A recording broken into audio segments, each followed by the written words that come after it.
want to do an update on this Charlie Kirk thing because there's something I left out of my last assessment.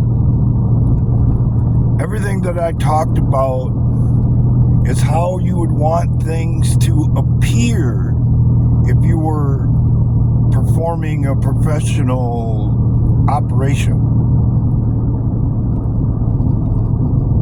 You'd want to have somebody who looked like they weren't well trained and so forth and so on, exactly the way I called it. And I thought about it before I made that video, but I left it out.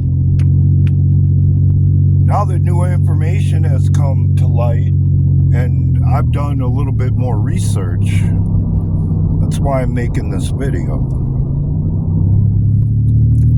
Number one, the weapon involved. The German Mauser is not easily disassembled and reassembled, especially with a scope on it, and be able to maintain its accuracy. Anybody who's been following this, all seen various angles and aspects of the videos, and there are videos showing this guy jumping off the roof, and I don't know about you, but I'm prepared to say he didn't have anything on him. So that doesn't make sense.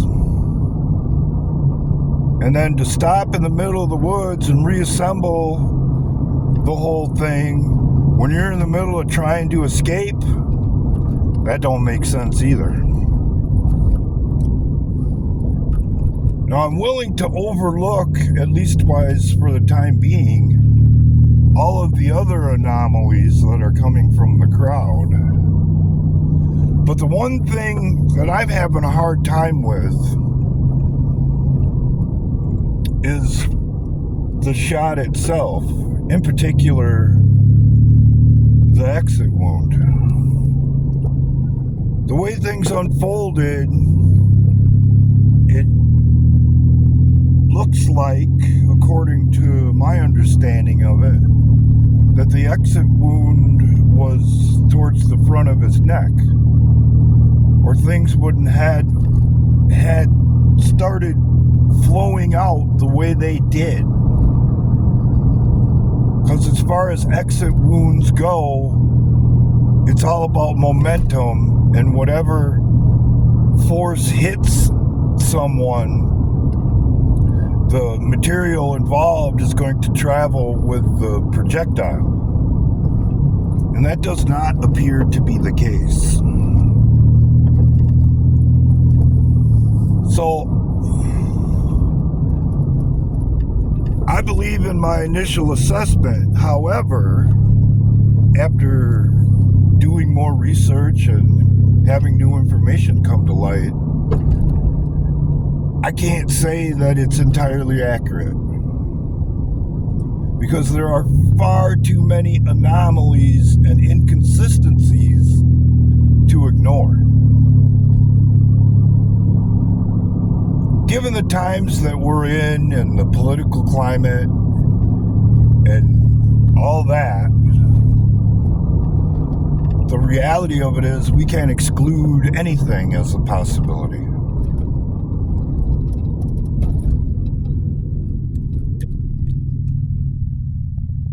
And